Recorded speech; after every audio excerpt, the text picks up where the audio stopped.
দেখেন হাসিনার মতন অবস্থা হলো নরেন্দ্র মোদী দেশ ছেড়ে পালিয়ে যাওয়ার সময় জনগণের হাতে ধরা খেলো। দেখেন বিস্তারিত দেখবেন, সর্বোচ্চ শেয়ার করুন। এদিকে নেপালের পর সরকার পতনের আন্দোলনে রাজপথে নেমেছে ভারতের জনগণ। মাত্র 2 দিনের আন্দোলনে কেঁপে উঠেছে নরেন্দ্র মোদীর ক্ষমতার চাকা। যে কোনো সময় পালিয়ে যাওয়ার সুযোগ খুঁজছেন তিনি। ভারতের রাস্তায় রাস্তায় জ্বলছে আগুন, চলছে সরাসরি গুলি, রণক্ষেত্র উত্তাল সারা ভারত জুড়ে। ভারতের উত্তর পূর্বাঞ্চলীয় রাজ্য আসামের ফের উত্তাল পরিস্থিতি। নেপালের জেনজি আন্দোলনে সরকার পতনের পর এবার প্রতিবেশী ভারতেও দাবি দাওয়ায় বিক্ষোভে নেমেছে সাধারণ মানুষ।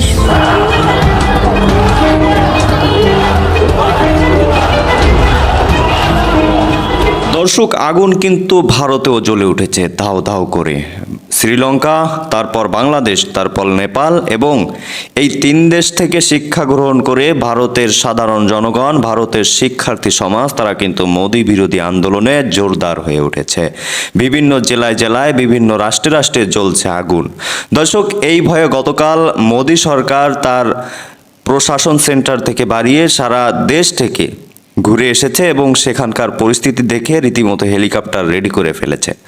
দর্শক, কি একটা অবস্থা পৃথিবীতে ছড়িয়ে গিয়েছে। শেখ হাসিনা বলেছিল বাংলাদেশ হবে সারা বিশ্বের রোল মডেল।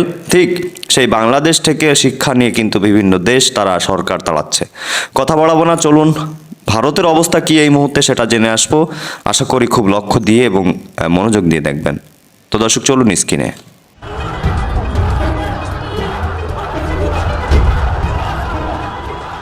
দক্ষিণ এশিয়া জুড়ে বইছে ক্ষমতার পথ পরিবর্তনের ঝড়। শ্রীলঙ্কা থেকে নেপাল, এবার সেই ঝড় কি ভারতেও আঘাত হানবে? নেপালের সাম্প্রতিক রাজনৈতিক অস্থিরতা এবং প্রধানমন্ত্রীর পদত্যাগের পর ভারতীয় শিবসেনা নেতা সঞ্জয় রাউতের মন্তব্য আরও উস্কে দিয়েছে সেই আশঙ্কাকে।